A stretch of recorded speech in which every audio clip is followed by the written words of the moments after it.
Il existe des projets qui semblent défier les lois du temps et de la construction industrielle, des initiatives si radicales qu'elles reconfigurent en quelques mois ce que l'humanité pensait techniquement impossible.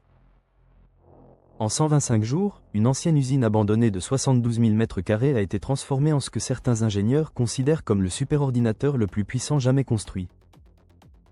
Ce qui s'est produit à Memphis entre mars et juillet 2024 illustre une forme de disruption technologique sans précédent, une accélération brutale et presque vertigineuse de la course mondiale à l'intelligence artificielle. Pour comprendre comment cela a été rendu possible, il faut revenir à une fracture fondatrice qui a tout déclenché. En 2018, Elon Musk quitte OpenAI, l'organisation qu'il avait pourtant cofondée, officiellement pour éviter des conflits d'intérêts avec Tesla. Mais l'ambition de ne pas se laisser distancer par les grands modèles de langage concurrents le pousse à fonder XAI en 2023. Pour entraîner Grok, son propre modèle d'intelligence artificielle, il lui faut une infrastructure de calcul d'une ampleur que peu d'entreprises dans le monde seraient capables de réunir en si peu de temps. Le choix de Memphis n'est pas le fruit du hasard. L'ancienne usine Electrolux du quartier de Boxton est libre, disponible immédiatement, et idéalement positionnée à proximité d'infrastructures énergétiques et hydrauliques critiques. En s'associant avec Dell Technologies et Supermicro, XAI engage un chantier industriel dont la cadence sidère les observateurs les plus expérimentés du secteur. En moins de 3 semaines, 100 000 processeurs graphiques NVIDIA H100 sont installés dans les racks de l'installation baptisée Colossus. Jensen Huang, le directeur général de NVIDIA, qualifie lui-même cette opération de surhumaine, précisant qu'installer une telle densité d'équipements ultra-performants en un temps aussi court relève d'une ingénierie de précision à une échelle inédite dans l'histoire de la technologie. Si ce que tu viens d'entendre te captive déjà, prends quelques secondes pour t'abonner à cette chaîne et activer la cloche de notification. Chaque abonnement lui donne la force de continuer à produire ce type de documentaire et d'aller encore plus loin dans l'exploration de ces sujets. Mais revenons à l'intérieur des salles de serveurs de Colossus. La machine tire sa puissance de 100 000 puces graphiques NVIDIA H100, des composants devenus aussi rares que stratégiques dans l'économie mondiale de l'intelligence artificielle. Ces processeurs fonctionnent comme les neurones d'un cerveau artificiel géant, capable d'ingérer et de traiter des quantités astronomiques de données pour affiner en permanence les capacités de raisonnement de Grok. Pour éviter que cette masse de calcul ne surchauffe, Supermicro a conçu un circuit de refroidissement liquide qui circule directement au cœur des racks, bien plus efficace et bien moins bruyant que les ventilateurs industriels traditionnels. Cette technologie maintient les serveurs à une température stable et constante, même lors des phases d'entraînement les plus exigeantes du modèle. L'objectif affiché est de dépasser les modèles rivaux, GPT-4 d'OpenAI et Claude d'Anthropic, en matière de puissance de raisonnement et de capacités analytiques. Mais ce qui distingue véritablement Grok de ses concurrents, c'est son accès direct et en temps réel au flux de données de la plateforme X, anciennement connue sous le nom de Twitter. Là où d'autres modèles s'appuient sur des bases de données figées dans le passé, Grok peut analyser l'actualité à la seconde près, des événements géopolitiques mondiaux aux tendances financières en passant par les grands débats publics. Les premiers résultats de performance montrent que Grok 3 excelle dans les domaines du code informatique et des mathématiques complexes, des compétences directement forgées par la puissance brute de l'infrastructure de Memphis. On ne parle plus d'un simple logiciel, mais d'une véritable usine cognitive capable de traiter des téraoctets d'informations par seconde. Et pourtant, Colossus a une fin énergétique tout aussi colossale.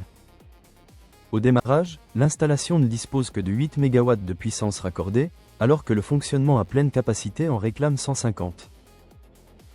Pour combler ce déficit en attendant le raccordement définitif au réseau, XAI déploie des dizaines de turbines à gaz mobile sur le parking extérieur de l'usine, alimentées au méthane, produisant l'électricité nécessaire directement sur place. C'est une solution radicale qui reflète la philosophie de l'entreprise, avancer coûte que coûte, quitte à construire sa propre centrale électrique de fortune sur un parking industriel. Pour stabiliser cet approvisionnement et protéger les serveurs contre les micro-coupures, des batteries Tesla Megapack sont déployées en masse autour du bâtiment.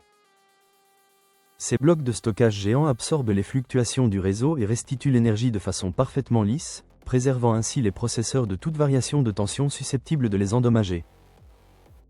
À terme, la capacité totale de Colossus pourrait rivaliser avec la puissance d'un réacteur nucléaire, atteignant environ 1 gigawatt d'électricité consommée en continu. Musk ne cache pas son intention de doubler voire de quintupler la taille du complexe de Memphis pour approcher le million de processeurs. En 2025, XAI a levé plusieurs milliards de dollars auprès d'investisseurs institutionnels pour financer cette expansion, avec pour objectif de bâtir une infrastructure si puissante qu'elle rendrait toute concurrence obsolète sur le long terme. Mais derrière la prouesse technique du chantier, une réalité plus sombre s'impose pour les habitants de Boxton. Ce quartier historiquement défavorisé du sud de Memphis, dont la population est majoritairement afro-américaine, accueille le superordinateur sans en avoir véritablement choisi les conséquences environnementales. Pour ses résidents, Colossus n'est pas qu'un prodige de la technologie, c'est aussi une source d'inquiétude concrète et quotidienne. Les turbines à gaz qui alimentent l'installation émettent des oxydes d'azote, des polluants atmosphériques reconnus pour aggraver les maladies respiratoires comme l'asthme, dans une région où les taux d'hospitalisation pour ces pathologies sont déjà parmi les plus élevés de l'État du Tennessee. Des associations locales comme Memphis Community Against Pollution dénoncent une forme d'injustice environnementale, affirmant que le progrès technologique ne saurait se construire sur la dégradation de la santé des communautés les plus fragiles. La question de l'eau potable est tout aussi préoccupante. Le système de refroidissement de Colossus consomme des millions de litres chaque jour, prélevés directement dans l'aquifère de Memphis Sound, la nappe phréatique qui fournit l'eau potable à toute la région. La NAACP et plusieurs organisations écologistes ont interpellé les régulateurs de l'État, réclamant plus de transparence sur l'impact réel de l'installation sur les ressources en eau locale. XAI affirme respecter les normes en vigueur et développer des systèmes de recyclage de l'eau, mais le sentiment persistant d'une entreprise opérant au-dessus des contraintes locales continue de diviser la communauté.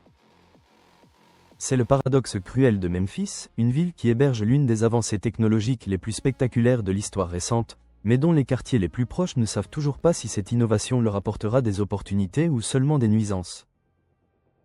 Elon Musk regarde déjà bien au-delà de ces contraintes terrestres. Il évoque l'idée de centres de données orbitaux, des serveurs placés en orbite autour de la Terre, alimentés par une énergie solaire inépuisable et refroidis naturellement par le vide spatial. Si l'idée ressemble encore à de la science-fiction, les avancées de SpaceX avec le vaisseau Starship pourraient rendre ces projets économiquement envisageables dans les prochaines années. En attendant, Colossus reste le cœur battant de XAI, et la convergence entre transport spatial, communication par satellite avec Starlink et puissance de calcul massive dessine les contours d'un empire technologique intégré comme il n'en a jamais existé. Le défi des prochaines années sera de réconcilier cette ambition démesurée avec les responsabilités sociales et environnementales qui pèsent sur les épaules des géants de la technologie. Colossus entrera sans doute dans l'histoire comme un monument de l'ère numérique, mais son véritable héritage dépendra de la manière dont ses concepteurs auront su, ou non, respecter les communautés qui les ont accueillis. Et si ce documentaire t'a appris quelque chose d'important aujourd'hui, alors mets un like, abonne-toi et active la cloche pour ne manquer aucun de nos prochains contenus.